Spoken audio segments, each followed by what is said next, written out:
আমি ঘরে একা ছিলাম, আর আমি ঘুমের ভান করেছিলাম। আর দেখি সেই কাজের ছেলেটি ধীরে ধীরে আমার দিকে এগিয়ে আসছে। একটু অস্বস্তি অনুভব করছিলাম। কাজের ছেলে এসে আমার কাছেই দাঁড়িয়ে গেল। আমার মনের ভেতর এক ধরনের ভয় আর কৌতূহল কাজ করছিল। কিন্তু তার পরবর্তী আচরণ আমাকে বিস্মিত করল। সে হঠাৎ আমার কাঁধে আলতো করে হাত রাখল। সে মুহূর্তে আমি কিছুটা অবাক হয়ে গেলাম। কিছুক্ষণ স্থির হয়ে রইলাম, কথা বলার জন্য ঠিক কী বলবো তা বুঝতে পারছিলাম না। তারপর সে, আমার নাম পূজা। আমি ছিলাম অনেক সুন্দর আর আকর্ষণীয়। আমি শহরে থাকায় সব সময় মডার্ন শর্ট ড্রেস পরে থাকতাম, যা আমাকে আরও আকর্ষণীয় করে তুলত। আমার স্বামী সব সময় এসব ড্রেস আমাকে দেখতে পছন্দ করতেন। তিনি আমাকে অনেক ভালোবাসতেন। বন্ধুরা, রেডি হয়ে যাও, আজকের গল্পটা অনেক বেশি স্পেশাল, কেউ মিস করো না। আর গল্পগুলো ভালো লাগলে ভিডিওটি লাইক, শেয়ার এবং চ্যানেলটি সাবস্ক্রাইব করো প্লিজ। আমার বিয়ে যে পরিবারে হয়েছে সেখানে আমার স্বামী ছাড়া আর কেউ ছিল না। আমার স্বামী তার বাবা মায়ের একমাত্র সন্তান ছিলেন। তার বাবা মা খুবই ধনী ছিলেন, কিন্তু এক দুর্ঘটনায় তারা দুজনেই মারা যান। এরপর সমস্ত সম্পত্তি আমার স্বামীর নামে হয়ে যায়। আমার স্বামী তখন সম্পূর্ণ একা এবং অগাধ সম্পত্তির মালিক ছিলেন। আমাদের বাড়িতে সব কিছুই ছিল, কিন্তু একটাই জিনিসের অভাব ছিল, সন্তান। আমার স্বামী ব্যবসার কাজে খুব ব্যস্ত থাকায় এই বিষয়ে কখনো ভাবেননি। কাজের কারণে তিনি প্রায় বিদেশে থাকতেন। আমি বাড়িতে এক রানীর মতো থাকতাম। বাড়ির সব কাজের জন্য কর্মচারী ছিল, তাই আমাকে কিছুই করতে হতো না। দৈনন্দিন রুটিনের মতোই আমার স্বামী আমাকে জানালেন যে তিনি ব্যবসার কাজে বিদেশে যাচ্ছেন। তিনি বললেন, আজ রাতেই আমার ফ্লাইট, তুমি নিজের যত্ন নিও। সেই রাতেই আমার স্বামী বিদেশের উদ্দেশ্যে রওনা দিলেন। আমি রাতটি বেশ শান্তিতে কাটালাম। সকালে ঘুম ভেঙে আমি ঘরের বাইরে তাকিয়ে দেখি আমার 16 বছর বয়সী বাড়ির কাজের ছেলে রান্নাঘরে নাশতা বানাচ্ছে। যদিও তার বয়স 16, তবে তাকে বড়দের মতো দেখাচ্ছিল। সে দেখতেও অনেক সুন্দর ছিল। খুব মনোযোগ সহকারে সে তার কাজ করছিল। কাজ শেষ করেই সে নিজের ঘরে চলে যেত। তবে আমার মনের এক কোণে তার প্রতি একটা অদ্ভুত আকর্ষণ তৈরি হচ্ছিল। আমি একজন আধুনিক এবং রূপসী নারী ছিলাম। বেশিরভাগ সময় আমি একাকী থাকতাম, যা আমার জন্য অনেক কষ্টের ছিল। আমার পোশাকগুলোও বেশ আধুনিক ছিল। অন্য কেউ হলে এতদিনে হয়তো আমার প্রতি আকৃষ্ট হয়ে পড়ত। আমি সব সময় ছোট পোশাক পরতে ভালোবাসতাম, কিন্তু আমার এই কাজের ছেলে কখনো আমার দিকে সেভাবে তাকাতই না, যা আমাকে কিছুটা অস্থির করে তুলেছিল। তখনও আমি ছোট পোশাক পরেই ছিলাম, আর পোশাক পাল্টানোর প্রয়োজনও মনে করিনি। সেই অবস্থাতেই রান্নাঘরে গিয়ে পৌঁছালাম। আমি তাকে নিজের দিকে আকৃষ্ট করার চেষ্টা করলেও সে প্রতিবারই আমাকে উপেক্ষা করত। রান্নাঘরে তখন শুধু আমরা দুজনই ছিলাম, আর বাড়িতেও সারাদিন আমরা একাই থাকতাম। কিছুদিন এভাবে কাটতেই আমার মধ্যে তার প্রতি একটা বিশেষ আকর্ষণ তৈরি হতে লাগল। তবে সে যেন এমন এক অদ্ভুত মনের মানুষ ছিল যে আমার মতো সুন্দরী একজন নারীকে একা পেয়েও তেমনভাবে আকৃষ্ট হচ্ছিল না। যতই চেষ্টা করতাম ততবারই ব্যর্থ হতাম। আজও আমি ইচ্ছা করে বিশেষ ধরনের পোশাক পরে তার সামনে এলাম এবং বললাম, আমার জন্য নাশতা তৈরি করে দাও তো, একটু তাড়াতাড়ি। সে একবার তাকিয়ে চোখ নামিয়ে নিল এবং বলল, আমি আপনাকেই নাশতা বানিয়ে দিচ্ছি ম্যাডাম। তার এমন সরলতা যেন আমাকে আরও বিভ্রান্ত করে তুলল। হঠাৎ আমার মনে হলো, যখনই আমি তার সামনে যাই সে সবসময় কোনো না কোনো কাজে ব্যস্ত থাকে, তাই সে হয়তো চোখ এড়িয়ে যায়। মনে হলো তাকে ফাঁকা সময়ের সামনে পাওয়া দরকার। মাথায় একটু চিন্তা এলো। একদিন তাকে বললাম, আজ আমার শরীরটা ভালো লাগছে না, তাই নাশতা আমার ঘরে নিয়ে এসো। আমার কথায় সে একটু থেমে গেল, কারণ এ পর্যন্ত আমার ঘরে কোনো পুরুষ কাজের ছেলে যায়নি। সাধারণত তারা রান্নাঘর কিংবা বাইরের কাজেই সীমাবদ্ধ থাকত। সে কখনোই আমার ঘরে প্রবেশ করেনি। তবে আজ আমি তাকে ঘরে ডেকে আনলাম। আমি ভাবছিলাম, সে তো একজন পুরুষ, যতই উপেক্ষা করুক আমার মতো আকর্ষণীয় একজন নারীকে এড়াতে পারবে না। ঘরে গিয়ে আমি একদম স্বাভাবিকভাবে বসে রইলাম। কিছুক্ষণ পর সে দরজায় নক করল। আমি তাকে ভেতরে আসতে বললাম। সে একটু দ্বিধাগ্রস্ত হয়ে ঢুকল এবং খাবারটি রেখে চলে যাচ্ছিল। তখনই আমি তাকে থামিয়ে দিলাম। আমি তাকে বললাম, তুমি একা একা রান্নাঘরে এত কাজ করো, নিশ্চয়ই ক্লান্ত হয়ে পড়ো। তোমার সাহায্যের জন্য যদি আর কেউ দরকার হয় তবে আমাকে বলো। কথা বলার একটা অজুহাত খুঁজছিলাম, যেন সে আমার দিকে কিছুটা আকৃষ্ট হয়। কিন্তু সে মাথা নিচু করে দাঁড়িয়ে থেকে বলল, না ম্যাডাম, আমার কোনো সমস্যা নেই। আগে বড় এক পরিবারে কাজ করেছি, যেখানে অনেকের জন্য খাবার বানাতে হতো। এখানে তো দুইজনের জন্যই করতে হয়, তাই আমার জন্য কাজ সহজ। এরপর আমি বললাম, একটা বিষয় আমাকে খুব ভাবায়। তুমি কি আমার একান্ত কথা শুনবে? সে কিছুটা বিস্মিত হয়ে আমার দিকে তাকালো। আমি বললাম, আমার স্বামী আমাকে সবসময় স্বাধীনতা দিয়েছেন, কিন্তু এই স্বাধীনতার অর্থ এতটা স্বাধীন ভাবিনি যে আমাকে বাড়ির যুবক কাজের লোকদের মাঝে একা রেখে তিনি চলে যাবেন। আমি বললাম, আমার স্বামী তোমার উপর এত বিশ্বাস করেন কেন? তোমার মধ্যে এমন কি আছে? আমার প্রশ্ন শুনে সে কিছুক্ষণ চুপ থাকল। তারপর বলল, এটা তো আপনার স্বামীই বলতে পারবেন।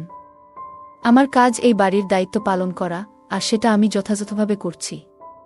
যদি কোনো অভিযোগ থাকে তাহলে আপনি তাকে জানাতে পারেন। সে চলে যাওয়ার চেষ্টা করছিল, তখনই আমি বললাম, আমার তোমার উপর বেশ কিছু অভিযোগ আছে। আমার কথায় সে একটু অস্থির হয়ে গেল, কারণ আমার সুরে কিছুটা কড়াভাব ছিল। সে ভেবেছিল আমি হয়তো তার কাজ নিয়ে অসন্তুষ্ট, আসলে আমার মনোভাব অন্যরকম ছিল।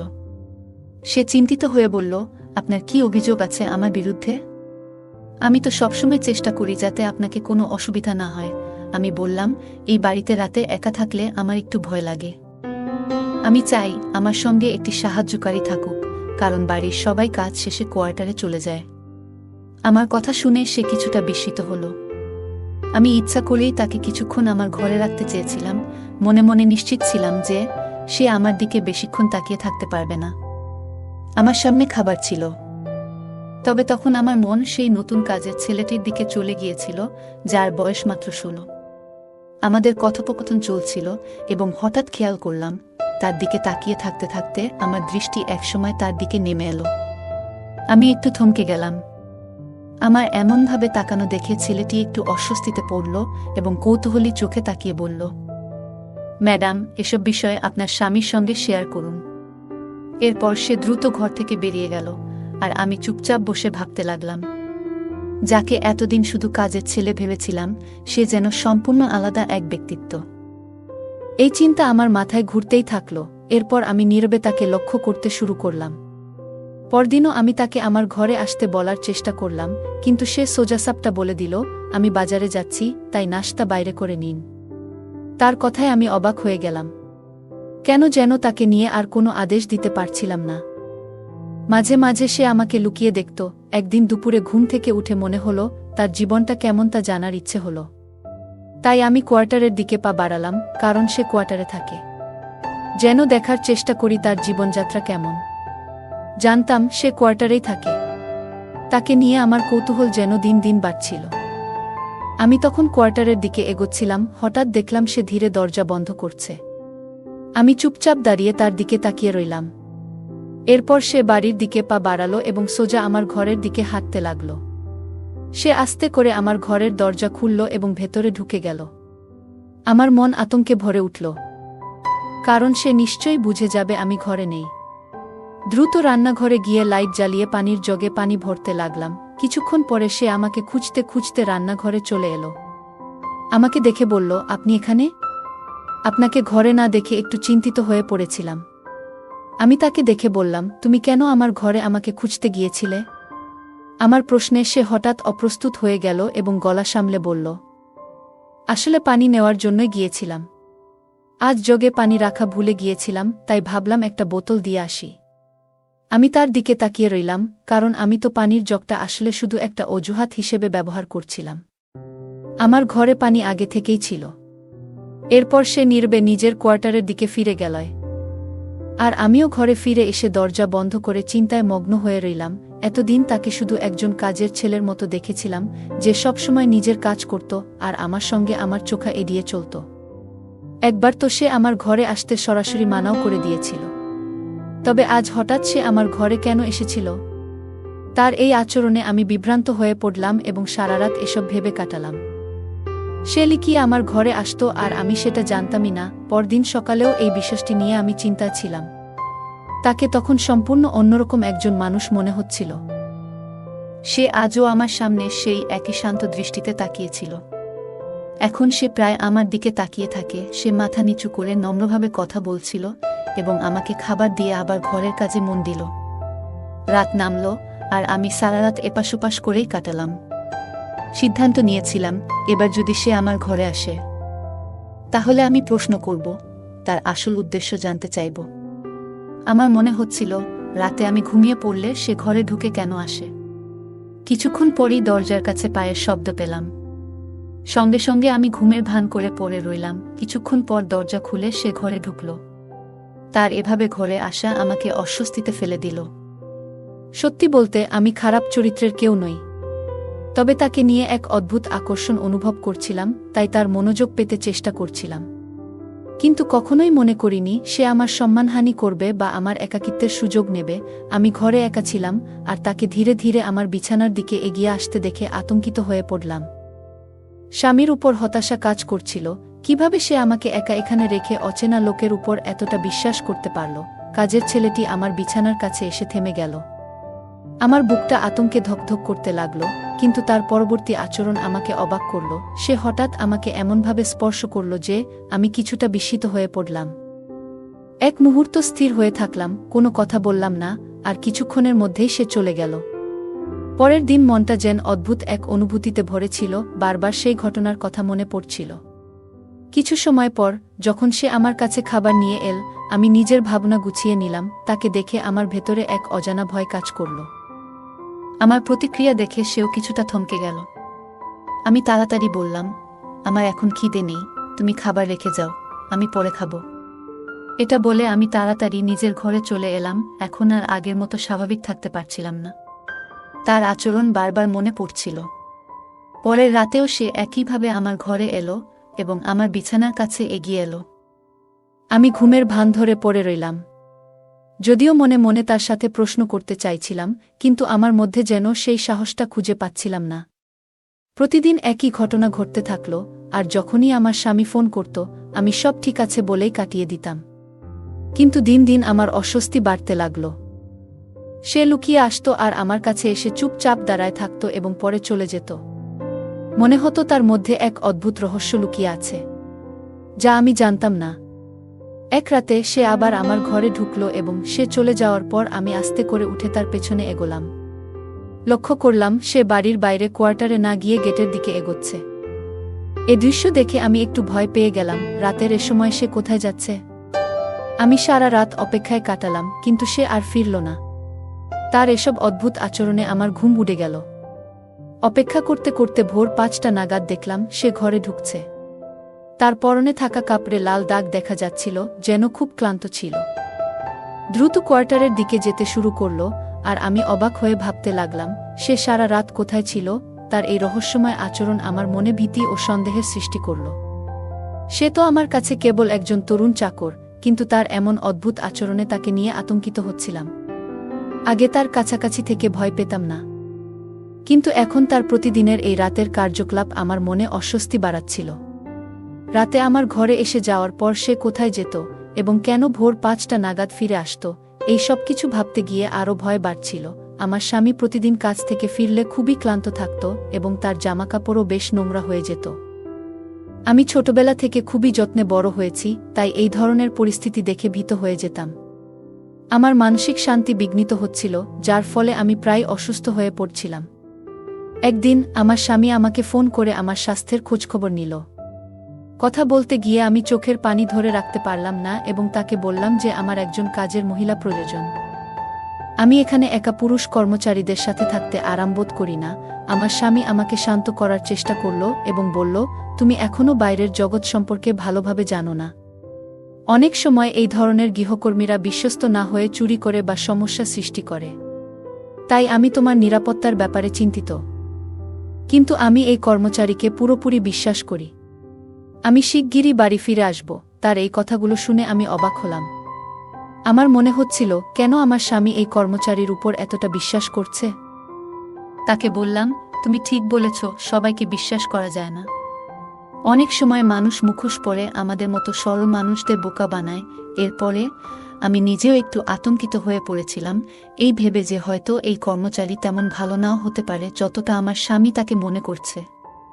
তবে আমার স্বামী আমাকে বলল, আমি তাকে চোখ বন্ধ করেই বিশ্বাস করি। এ বিষয়ে যদি কেউ আমাকে কিছু উল্টোপাল্টা বলে, তাও আমি বিশ্বাস করব না। কারণ আমি নিশ্চিত যে সে তোমার সাথে কিছু ভুল করতে পারে না। তাকে নিয়ে আমার পূর্ণ আস্থা আছে। আমার স্বামীর এই কথাগুলো শুনে আমি খুব চিন্তায় পড়ে গেলাম। মনে হলো হয়তো আমার স্বামী আমার কথাগুলো বিশ্বাস করবে না। সত্যিটা জানাতে চাইছিলাম, তবে সেদিন আর কথা বাড়ালাম না, কিন্তু একা একা চিন্তা করতে করতে আরও বিচলিত হয়ে পড়লাম। গৃহকর্মীর দৈনন্দিন কাজের রুটিন আগের মতোই চলছিল। রাতের বেলায় সে বাড়ির ভেতর ঘুরে বেড়ায়, যখন তখন বেরিয়ে যায়। তার এই আচরণে আমি আতঙ্কিত হয়ে পড়লাম। বারবার ইশারায় স্বামীকে জানাতে চেষ্টা করলাম, কিন্তু সে কিছু শুনতে চাইছিল না। একদিন আমি শেষমেশ স্বামীকে বলে বসলাম যে একজন স্বামীর উচিত তার স্ত্রীর কথায় বিশ্বাস রাখা। আমি জানি এই কর্মচারী আসলে যেমন দেখায় তেমন নয়, এবং সে মাঝে মাঝে বেশ অদ্ভুত আচরণ করে। আমার কথা শুনে স্বামী অবাক হয়ে বলল, কেন, সে এমন কি করে যা তোমাকে ভীত করে তুলছে? আমি তো তোমার কথা কিছুই বুঝতে পারছি না। আমি কিছু বলার আগে হঠাৎ সেই গৃহকর্মী চায়ের কাপ নিয়ে এসে আমার সামনে দাঁড়ালো এবং আমাকে কঠিন চোখে তাকালো। আমি আতঙ্কে জমে গেলাম। কথার প্রসঙ্গ পাল্টে তাড়াতাড়ি ফোন রেখে দিলাম। সেই চাকর এসে বলল, আপনার স্বামীর সাথে অকারণে এ ধরনের কথা বলে তাকে চিন্তিত করবেন না। যদি আমার উপর আপনার কোনো সন্দেহ থাকে, সরাসরি আমাকে জিজ্ঞাসা করুন। আমি তো কখনো আপনার সাথে খারাপ কিছু করিনি এবং সব সময় খুব নম্রভাবেই কথা বলেছি। আপনি নিশ্চিন্ত থাকুন, আমি আপনাকে কোনো ক্ষতি করব না। তার কথাগুলো নম্র শোনালেও আমি বুঝতে পারছিলাম সে আসলে আমাকে সতর্ক করছে যেন আমি আমার স্বামীকে কিছু না বলি। আমি চুপ করে থাকলাম। তার দৃষ্টি নিজের থেকে সরাতে বললাম, না, তোমার উপর সন্দেহ নেই, তবে একাকিত্ব ও ভয় আমায় কাবু করে ফেলছে। আমি একা থাকতে পারছি না, তাই চাইছি যেন একজন মহিলা সহকারী আমার সাথে থাকে। সে আমাকে এক ধরনের ভাবলেশহীন চোখে কিছুক্ষণ দেখে নিয়ে বলল, আপনি চিন্তা করবেন না, এখন থেকে আপনার আর ভয় লাগবে না। আমি নীরবে মাথা নাড়লাম, কিন্তু মনে মনে সিদ্ধান্ত নিলাম যে আমার স্বামীকে সব বলতেই হবে। এরপর থেকে গৃহকর্মী যেন আমাকে নজরে রাখার কাজ শুরু করল। আগে কাজ শেষ করেই কোয়ার্টারে চলে যেত, কিন্তু এখন সে সারাদিন বাড়ির আশেপাশে ঘোরাঘুরি করত এবং প্রায়ই আমার ঘরের দিকে উকি দিত। তার এই অদ্ভুত আচরণে আমি ভয় পেতে শুরু করলাম। আমার মনের অবস্থা ক্রমেই খারাপ হয়ে উঠছিল। অসহজত্ব যেন চরমে পৌঁছে গিয়েছিল। না পারছিলাম আমার স্বামীকে কিছু বলতে, না পারছিলাম এই গৃহকর্মীর থেকে মুক্তি পেতে। আমার মনে হচ্ছিল সে যেন আমাকে নিজের নিয়ন্ত্রণে নিয়ে ফেলেছে। ঠিক সেই সময় আমার স্বামী আমাকে জানালেন যে তিনি বাড়ি ফিরছেন। এই খবর শুনে আমার মুখে আনন্দের ছোঁয়া এলো। আমি অপেক্ষা করতে লাগলাম যেন সামনে বসে তাকে সব কিছু জানাতে পারি। কিছুদিন পর আমার স্বামী বাড়ি ফিরে এলেন। কাজের ছেলে আবার আগের রুটিনে ফিরে গেল, কাজ শেষ করেই বাইরে চলে যাচ্ছিল। আমি তখন স্বামীর সাথে একান্তে সময় কাটাচ্ছিলাম। আমার অবস্থা দেখে স্বামী অবাক হয়ে বললেন, তুমি এত দুর্বল হয়ে পড়েছ কেন? বাড়ির সব ব্যবস্থাই তো রয়েছে, আর এই গৃহকর্মীও তো বলেছে যে সে তোমার বেশ খেয়াল রেখেছে। আমি তার উপর বিশ্বাস করি, সে নিশ্চয়ই ঠিকমতো খেয়াল রেখেছে। তবে কি এমন কি ঘটেছে যা তোমাকে এমন দুর্বল করে দিয়েছে? তার কথা শুনে আমি চুপচাপ তাকিয়ে রইলাম। তখনও তিনি গৃহকর্মীকে একজন ভালো কর্মচারী হিসেবেই দেখছিলেন। আমি বললাম, আমার সমস্যার কারণ এই চাকর। আমি তার সাথে স্বস্তি পাচ্ছি না। আমি চেয়েছিলাম যেন কোনোভাবে আমার স্বামী তাকে দূরে রাখে। প্রতিদিন সে আমার ঘরে আসত, আর আমি চাইলেও কিছু করতে পারছিলাম না। আমি জানতাম সে বুঝে গেছে যে আমি তার উদ্দেশ্য সম্পর্কে সচেতন। আমার কথা শুনে স্বামী গভীরভাবে চিন্তায় পড়লেন এবং বললেন, আমাকে ক্ষমা করো। আমি জানতাম না যে সে এমন হতে পারে। অন্ধবিশ্বাস করেছিলাম। তার চোখে অবিশ্বাসের ছাপ ছিল, তবে আমি তাকে বোঝাতে সক্ষম হলাম যে এটাই সত্য। সে আমার স্বামীকে এতটাই মানসিক কষ্ট দিয়েছিল যে একদিন তার শরীর খারাপ হয়ে যায় এবং তাকে হাসপাতালে নিয়ে যেতে হয়। আমি খুবই উদ্বিগ্ন হয়ে পড়লাম, যদি স্বামীর কিছু হয়ে যেত, তবে আমি নিজে বাঁচতে পারতাম না। আমার স্বামীর জন্য চোখের পানি ফেলছিলাম, তখনই হঠাৎ সেই চাকর এসে বলল, আপনি কি এমন কিছু বলেছেন যা তার এ অবস্থার কারণ হয়েছে? আমি অবাক হয়ে বললাম, তিনি আমার স্বামী, আমি যখন ইচ্ছা তার সাথে কথা বলতে পারি। সে আমার কথা শুনে চলে গেল। 10 দিন পর আমার স্বামী সুস্থ হয়ে বাড়ি ফিরলেন। আমি চুপচাপ ছিলাম এবং তাকে বললাম, আমি আসলে কোনো গোপনীয় কিছু বলিনি। বাড়িতে কিছুই ঘটেনি, শুধু চাইছি তুমি আমার পাশে থাকো। আমি তাকে বোঝানোর চেষ্টা করলাম, কিন্তু তিনি বললেন, তুমি এভাবে কথার প্রসঙ্গ বদলাচ্ছ কেন? আমি নিশ্চয়ই সেই গৃহকর্মীকে জিজ্ঞেস করব এবং তাকে বাড়ি থেকে বের করে দেব। আমি বিশ্বাস করতে পারছি না, এতদিন তাকে ভরসা করে এসেছি, অথচ সে আমাদের এমনভাবে ঠকিয়েছে। স্বামীর কথায় আমি অস্বস্তিতে পড়লাম। তিনি মানসিক চাপে ছিলেন এবং দৃঢ় সিদ্ধান্ত নিয়েছিলেন গৃহকর্মীর সাথে কথা বলার। কিন্তু আমি ভীত ছিলাম, কারণ মনে হচ্ছিল যদি আমার স্বামী গৃহকর্মীর সাথে কথা বলেন তবে সে হয়তো তাকে আরও বিপদে ফেলবে। আমি ভেবেছিলাম আমার স্বামীকে গৃহকর্মীর কাছ থেকে বিপদে পড়তে দিই না। তাকে এ বিষয়ে বোঝানোর অনেক চেষ্টা করলাম, কিন্তু তিনি একবারও শুনলেন না। একদিন স্বামী আমাকে শপিংয়ে পাঠালেন, আর আমি চিন্তায় পড়ে গেলাম, এতক্ষণে তিনি হয়তো চাকরটির সাথে একাই কথা বলছেন। মনের অস্থিরতায় শপিং বাদ দিয়ে তৎক্ষণাৎ বাড়ি ফিরলাম। ঠিক যেমন ভাবছিলাম, স্বামীর ঘর থেকে তর্কাতর্কির আওয়াজ শোনা যাচ্ছিল। আমার স্বামী খুব রেগে গিয়ে গৃহকর্মীকে কিছু বলছিলেন। তার কথায় আমি হতবাক হয়ে গেলাম। আমার স্বামী বলছিলেন, আমি তো বলেছিলাম সেই তাবিজটা সতর্কতার সাথে আমার স্ত্রীর উপর থেকে সরিয়ে বাইরে গিয়ে মাটিতে পুঁতে রাখতে। আমি এটি সন্তান লাভের জন্য সংগ্রহ করেছি। আসলে সে অসুস্থ, আর তাই তাকে জানাতে চাইনি। গোপনে তোমাকে দিয়ে এই কাজটি করাতে চেয়েছিলাম, কিন্তু হয়তো সে কিছু সন্দেহ করেছে। এ কথা শুনে আমি কান্নাজড়িত অবস্থায় ঘরে ঢুকলাম। এতদিন ধরে স্বামী আমাকে বলেছিলেন যে তার নিজেরই শারীরিক অসুস্থতা আছে, তাই সন্তান হচ্ছে না। কিন্তু আসল সত্যি ছিল, অসুস্থ ছিলাম আমি। আমার অসুখ এমন যে চিকিৎসার পাশাপাশি বিশেষ পদ্ধতির দরকার। এজন্যই তিনি আমার অসুখের কথা গোপন রেখেছিলেন, যাতে আমি মানসিকভাবে ভেঙে না পড়ি। আমার স্বামী আমাকে অনেক ভালোবাসতেন। আমার স্বামী কখনোই আমাকে মানসিকভাবে ভেঙে পড়তে দেননি। প্রতিদিন গৃহকর্মীটি সেই তাবিজটি আমার শরীরের উপর দিয়ে নিয়ে বাইরে ফেলে আসত, যেন আমার অসুস্থতা দূর হয়। এই সত্যি জেনে আমি লজ্জায় মাথা নিচু করে কাজের সেই ছেলের কাছে ক্ষমা চাইলাম। এরপর আমি ডাক্তারের পরামর্শে চিকিৎসা করালাম, এবং কয়েক বছর পর আমার মা হওয়ার সুসংবাদ এলো। এখন আমি ও আমার স্বামী, আমাদের সেই বিশ্বস্ত কাজের লোক, একসাথে সুখে শান্তিতে জীবন কাটাচ্ছি। বন্ধুরা, যদি এই গল্পটি ভালো লেগে থাকে তাহলে দয়া করে ভিডিওটি লাইক করুন এবং আমাদের চ্যানেলটি সাবস্ক্রাইব করুন। পাশে থাকা বেল আইকনটি প্রেস করুন, যাতে করে আমরা যখনই নতুন ভিডিও আপলোড করি তার নোটিফিকেশন সবার আগে আপনার কাছে পৌঁছে যায়। ধন্যবাদ, দেখা হবে আমাদের পরবর্তী ভিডিওতে।